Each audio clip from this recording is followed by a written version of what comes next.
Hello students, आज हम आप लोगों को बीजगणित में पूर्ण वर्ग बना के गुणनखंड बताएंगे कि पूर्ण वर्ग बना के आप लोग गुणनखंड कैसे करेंगे, और या पूर्ण वर्ग बना के मूल ज्ञात कीजिए तो आप कैसे ज्ञात करेंगे। और आप इस वीडियो को पूरा देखें और बहुत ही आसान तरीके से बताएंगे कि आपको ये कि मूल कैसे ज्ञात करोगे और या गुणनखंड इसके कैसे होंगे। तो यहाँ पर जैसे लिखा है, ये सवाल हमने लिखा है 6x² - 13x + 5 = 0। इसको पूर्ण वर्ग बना के हल करना है। तो पूर्ण वर्ग बनाने में एक सूत्र आप लोगों ने पढ़ा है कि a + b का होल स्क्वायर, तो बराबर क्या होता है, यहाँ पर हम लिख भी देते हैं। जैसे लिखा है a + b का होल स्क्वायर बराबर क्या होता है, a² + 2ab और प्लस b²। ये सूत्र आपको अच्छे से आना चाहिए। दूसरा एक इसका माइनस में होता है बराबर, तो a² - 2ab और प्लस b²। ये a + b का होल स्क्वायर बराबर a² + 2ab + b² और माइनस में होता है a² - 2ab + b²। तो यहाँ पर क्या करना है आपको, ये तो अभी बाद में बताएंगे, पहले आप इसको समझें कि यहाँ पे कैसे हम करेंगे। जैसे यहाँ पर जो x² का जो गुणांक हो उससे लिख दोगे भाग करने पर, तो यहाँ पर 6 लिखा है, तो यहाँ पर सब में 6 से भाग करो, तो लिखोगे 6 से, पहले 6x² - 13x + 5 = 0। ये इसको पूर्ण वर्ग बना के करना है। यहाँ पर लिख देते हैं पूर्ण वर्ग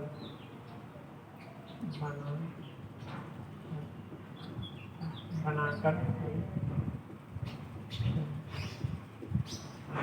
पूर्ण वर्ग बनाकर करो। तो यहाँ पर 6x² - 13x + 5 = 0 ये सवाल है। पूर्ण वर्ग बनाकर मूल ज्ञात करो या गुणनखंड ज्ञात करो या हल करो, जो भी लिखा हो।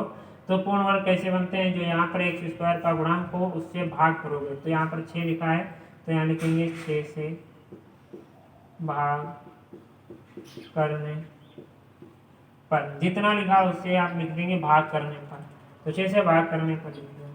अब क्या करोगे, जो लिखा है वही लिखते हैं, 6x² - 13x + 5 = 0। अब इसमें भाग का मतलब बटे, तो यहाँ पर बटे में कितना लिख दोगे, 6, जितने से भाग किया 6, यहाँ पर भी कितने में 6 = 0।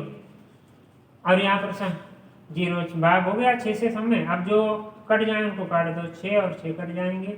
अब 13 और 6 आपस में नहीं कट पाएंगे, 5 और 6 भी नहीं कटेंगे। बचा है x² - 13x बटे 6 और प्लस 5 बटे 6 = 0। ये है। अब क्या करना है, अब इसमें सूत्र लगाना है। अगर यहाँ पर माइनस के, तो यहाँ पर a - b का होल स्क्वायर लगाओगे। अगर यहाँ प्लस हो तो प्लस वाला लगाना।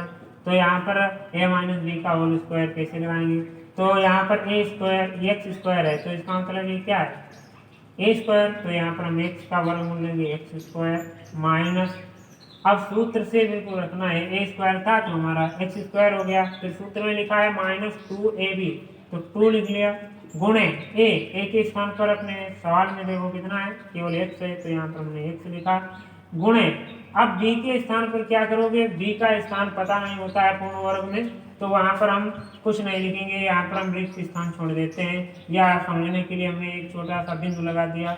और फिर यहाँ पर प्लस क्या लगाओगे, प्लस आ गया प्लस b के बाद में b² है, तो यहाँ पर जो लिखोगे उस पर स्क्वायर करना है। तो जैसे यहाँ पर हम मान के चलो हमने एक छोटा सा बिंदु रख दिया, तो यहाँ पर हम बिंदु लगा के घात कितनी लगाएंगे, 2। और फिर जितना, फिर इसको एक बार प्लस में इतने स्क्वायर, एक बार माइनस में भी इसको लिखोगे, तो यहाँ पर एक बिंदु लगा दिया माइनस का होल स्क्वायर, ऐसे तो आप लिख लेंगे। और लास्ट में जो यहाँ पर लिखा है उसको सबसे बाद में लिख दो, +5 बटे 6 = 0। ये तो आप लिख लेंगे, समझे। पहले यहाँ पर जो बचा है x² था, तो x² का वर्गमूल लेंगे, x का होल स्क्वायर लगा दिया, माइनस, अब इस सूत्र से a² था तो x² लिखा, फिर माइनस ये सूत्र में क्या है 2, तो हमने 2 लिख लिया, गुणे a है, और a के स्थान पर सवाल में कितना है x, तो हमने x लिख दिया, गुणे फिर लिखा है b, तो b हमें पता नहीं है, तो वहां पर हम रिक्त स्थान छोड़ देते हैं। अब प्लस फिर यही यहाँ पर जो आएगा वही तो उसी का हम होल स्क्वायर करेंगे, फिर उसी का एक बार माइनस में होल स्क्वायर करेंगे। तो यहाँ पर हमने थोड़ा बिंदु लगा दिया, तो यहाँ मान लीजिए कि बिंदु है, तो प्लस यहाँ पर बिंदु लगाएंगे, होल स्क्वायर कर दिया, माइनस यहाँ पर भी बिंदु था तो बिंदु ही का होल स्क्वायर, अब प्लस या माइनस जो लास्ट में उसको सबसे बाद में लिख दिया। इतना लिखने के बाद आप अब एक्स स्क्वायर, अब क्या करना है, अब यहाँ पर बी ढूंढते हैं कि बी कैसे ढूंढोगे। चलो देखते हैं, इतना समझ गए होंगे आप। अब यहाँ पर लिखोगे क्या, क्या लिखोगे, अब यहाँ पर हम देखते हैं लिखा कितना है, 13/6 है। कितना है, 13/6। तो आप यहाँ पर अगर कोई अभाज्य संख्या लिखी हो जो 2 के पारे में ना आती हो तो आप वही संख्या लिख दो। 13 है तो यहाँ पर कितने लिखेंगे, 13 ही लिख दिए हमने, लिख लिए 13।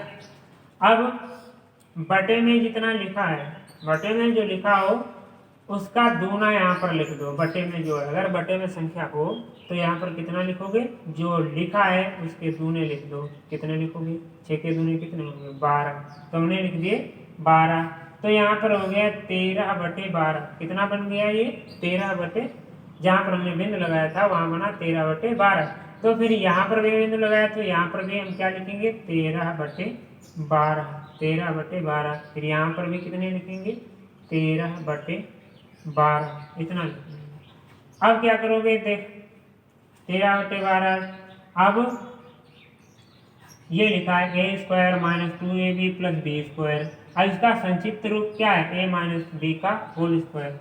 तो इसमें भी यही बैक में लिख देना है संक्षिप्त रूप इसका। संक्षिप्त रूप में कुछ विशेष नहीं, बहुत तो आसानी से बताएंगे। यहाँ पर देखो लिखा है x, तो यहाँ में हम ब्रैकेट लगा लेते हैं, जो यहाँ लिखा हो ब्रैकेट के अंदर उसको आप लिखेंगे। तो x है तो केवल x लिखा, 2x होता 2x जो हो वो लिखना है। फिर उसके बाद में जो निशान यहाँ लगा है वो लगा दो, ये तो लगा लोगे। इसके बाद में प्लस जो तीसरे नंबर पर लिखा हो, देखो इसमें 3 पद अलग कर लेते हैं, ये और ये 2 और ये तीसरा जो b² के रूप में है। तो यहाँ b² की जगह पर कितना है, 13/12। तो यहाँ हम लिख देंगे 13/12 और घात कितनी लगाओगे, 2।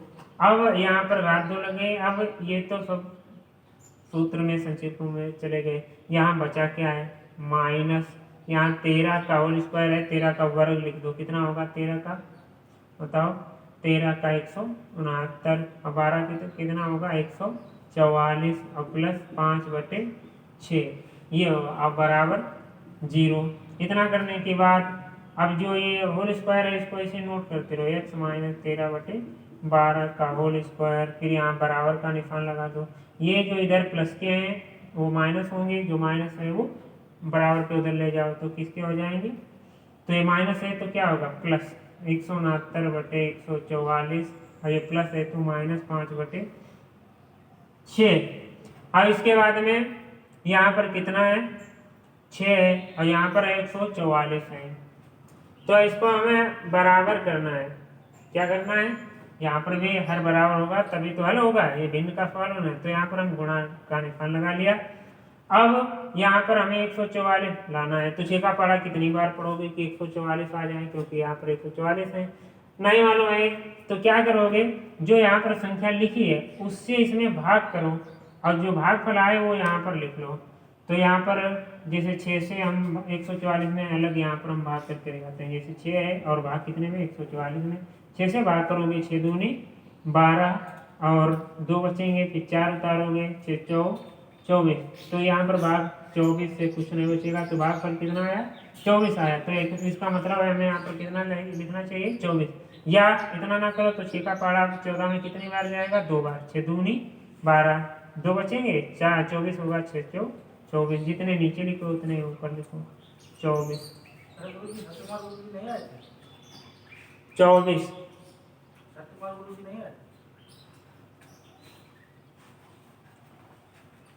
24 आ गया। अब यहाँ पर x - 13/12 का होल स्क्वायर बराबर, यहाँ पर आप देखो गुणा करोगे तो 144 हो जाएगा। तो 44 को कितनी बार लिखोगे, 144 एक बार लिखा। ये कितना है, 169 माइनस 5 को 20, 5 दूनी 10 और 2 12, 120 हो गए। कितने हुए, 120। अब क्या करोगे, फिर ऐसे लिखो x माइनस 13/12 का होल स्क्वायर। जब तक ये सही ना हो जाए उधर बराबर का, तब तक इसको तो ऐसे नोट करोगे। तो 169 से 120 घटाओ कितना बचेगा, 49 बचेंगे।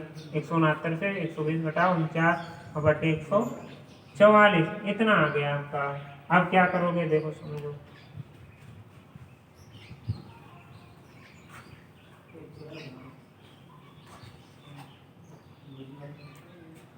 तो यहाँ पर देखते हैं हम क्या लिखा है, x माइनस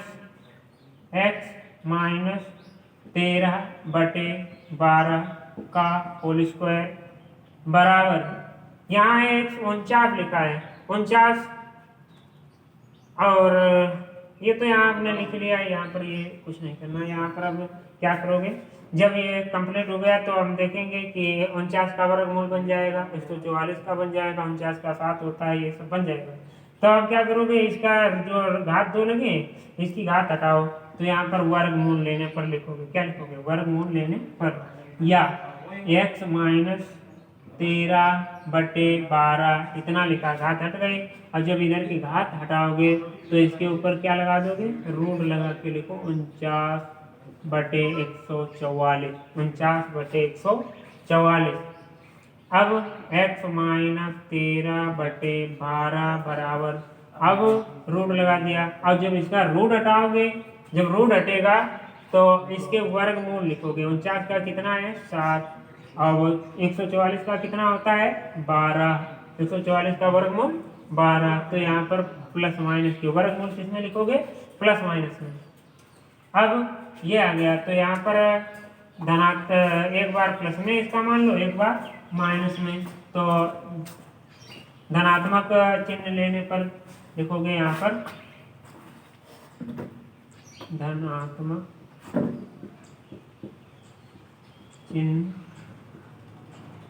लेने पर, धनात्मक चिन्ह लेने पर। तो धनात्मक चिन्ह लेने पर क्या होगा, x माइनस 13/12 बराबर, यहाँ पर प्लस का चिन्ह लेते हैं 7/12, तो x बराबर, अब ये देखो 7/12, अब ये माइनस के इधर आएंगे प्लस के होंगे 13/12, तो x बराबर 7 और 13 जोड़ो कितना होगा 20/12, और x बराबर, अब इसमें जो कटे काट दो, अगर ना कटे तो ऐसे लिखोगे, कट जाएगा ये 4×3=12, 4×5=20, तो कितना आ गया 5/3। अब दोबारा में क्या लिखोगे, ऋणात्मक, क्या लिखोगे, ऋणात्मक चिन्ह लेने पर। चलो इसको हम यहीं पर लिखते हैं, ऋणात्मक चिन्ह लेने पर, ऋणात्मक चिन्ह लेने पर। तो ऋणात्मक चिन्ह जो यहाँ प्लस का था उसमें माइनस लगा दो, ये लिखोगे x माइनस 13/12 बराबर, अब ये 7/12 प्लस के थे, अब इसमें माइनस लगा दो बस यही। तो x बराबर, ये माइनस के हैं, इधर आएंगे तो प्लस के होंगे, तो प्लस वाले पहले लिख लेते हैं 13/12, और इधर है माइनस के 7/12। अब इसके हर तो बराबर हैं, तो कितनी बार लिखोगे, एक बार। अब 13 माइनस 7, 13 माइनस 7, तो x, चलो हम यहाँ पर लिखते हैं, तो यहाँ आ गया x बराबर 13 माइनस 7/12, तो x बराबर, अब घटा दो 13 से 7 घटाओ कितना बचेगा 6, और बटे 12, तो 6×6=12, तो x बराबर कितना है 1/2। तो x का मान आ गया 1/2, ये आपके मूल निकला है।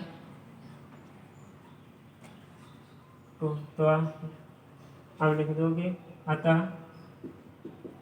x बराबर 5/3 और 1/2, ये इसका आंसर है।